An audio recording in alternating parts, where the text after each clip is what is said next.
여러분 안녕하십니까, 진성호입니다.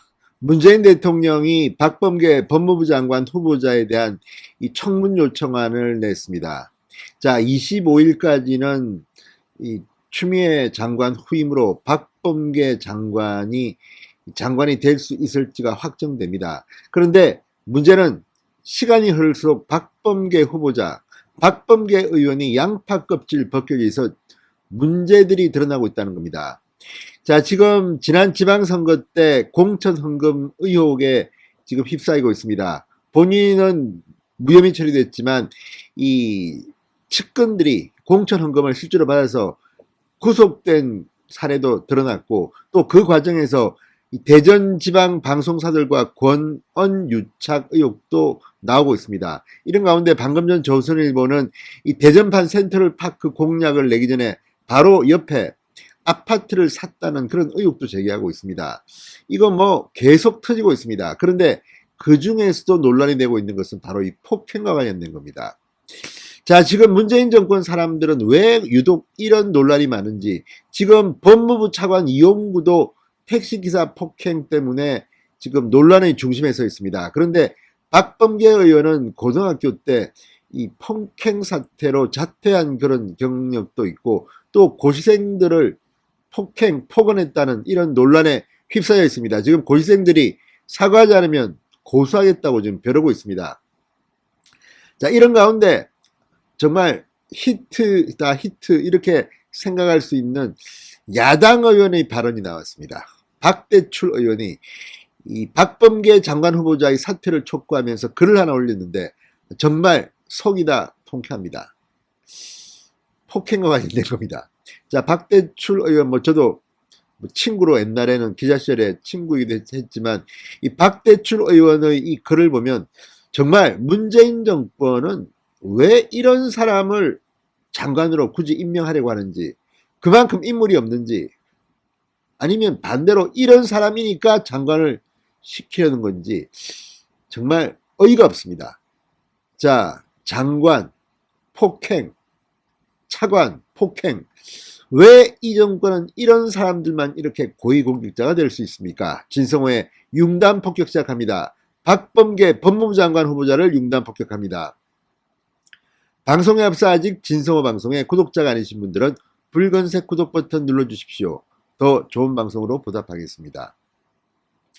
자, 지금 이 박범계 의원의 의혹들 중 유독 폭행과 관련된 것들이 많습니다. 자, 박대출 의원이 이 박범계 의원의 이 폭행과 관련된 사건들을 들면서 장관 되면 누구 패려나, 이런 제목의 글을 올렸습니다. 장관 되면 누구를 패려나.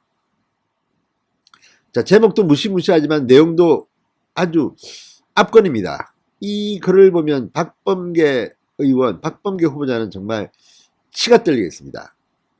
자, 박범계 의원이 과거 자서전에서도 썼고, 또 지금 논란이 되고 있는 것들을 보면 유독 이렇게 폭행과 연관된 사람들이 왜 이런 법무부에 오는지 모르겠습니다. 자, 박대출 의원은 이 페이스북 글에서 박 후보자는 폭행과의 인연도 유난히 많다. 자서전에서 고백했듯이 불건 치밀어 오르는 성미를 참지 못하는 탓인지 이렇게 썼습니다. 그러면서 박범계 후보자를 향해 자진 사퇴를 하라고 촉구했습니다. 자, 글은 이어집니다. 고교 때는 집단 패싸움, 판사 때는 주폭 구속영장 기각, 국회의원 때는 고시생 폭행 논란, 국회에서는 폭행 혐의로 재판을 받는 중, 장관 되면 누구를 패려나, 이렇게 썼습니다. 정말 압축적으로 촌철살인입니다.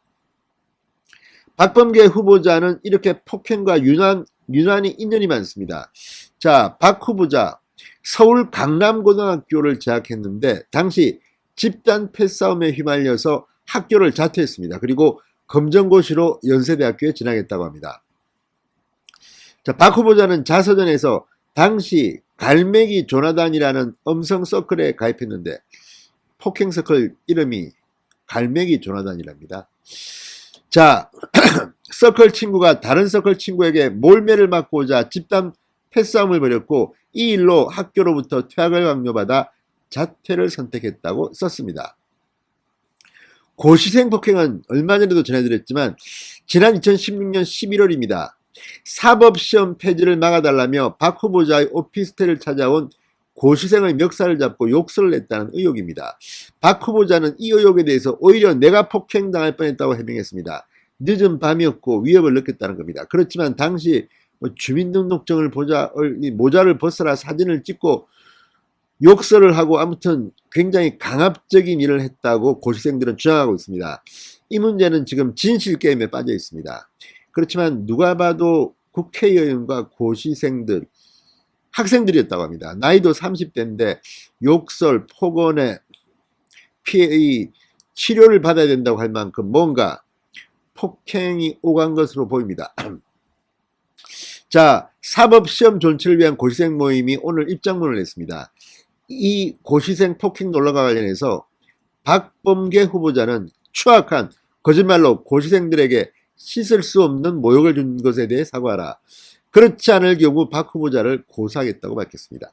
이 문제는 청문회에서 상당히 중요한 이슈로 부각될 것으로 보입니다. 자, 이 밖에도 지금 박범계 후보는 피의자 신분입니다. 지금 2019년 4월 그 유명한 패스트트랙 여야가 충돌했습니다. 그때 폭력을 휘두른 혐의로 지금 다른 여야 의원들과 함께 불구속 기소됐습니다. 재판을 받는 중입니다. 폭행 혐의입니다. 자, 국회의원이 돼서도 국회의원이 되기 전에도 이렇게 폭행과 유난히 인연이 많은 박범계 후보자. 판사 때도 주폭, 술 먹은 폭행 폭력배를 봐주면서 경찰을 나무랬다고 합니다. 아무튼 이런 이력들이 지금 이런 사람이 과연 대한민국의 법무부 장관이 되어도 좋은가 의심을 낳게 하는데 박대출 의원이 아주 명쾌하게 일목요연하게 장관이 되면 누구를 필요하느냐 이렇게 묻고 있습니다. 자, 박대출 의원은 박 후보자가 더불어민주당 원내대변인 시절 대통령이 자격 없는 후보자의 임명을 강행한다면 국민을 모욕하는 일로 대한민국의 품격과도 맞지 않다고 한 말을 인용하면서 박적박, 박범계의 적은 박범계인가, 조적조, 조국의 적은 조국, 추적추, 추미애의 적은 추미애처럼 이라고 썼습니다. 대통령이 국민 모욕하고 대한민국 품격과도 맞지 않는 임명 강행하실 건지 그 전에 박범계 후보자는 박범계 의원의 말 새겨들고 스스로 내려오는 게 어떤지라고 덧붙였습니다. 자, 어쨌든 박범계 후보자의 인사청문회가 생각보다는 굉장히 시끄러울 것 같습니다. 어떻게 법무부 장관 후보자들마다 이런 건지, 어쩌면 윤석열 검찰총장은 검찰총장 2년 재임 기간 중에서 장관을 정말 여러 명 갈아치울 것 같습니다. 박상기 장관 시절에 총장이 됐습니다. 그런데 조국 전 장관이 오자마자 날아갔습니다. 그리고 추미애도 오고 난 뒤 또 사퇴 의사를 밝혔습니다. 자, 이제 박범계가 네 번째입니다. 박범계가 또 날아가면 다음에는 또 누가 올까요? 아무튼 문재인 대통령의 인사는 정말로 낙제점입니다. 진성호의 윤단 폭격이었습니다. 여러분 감사합니다.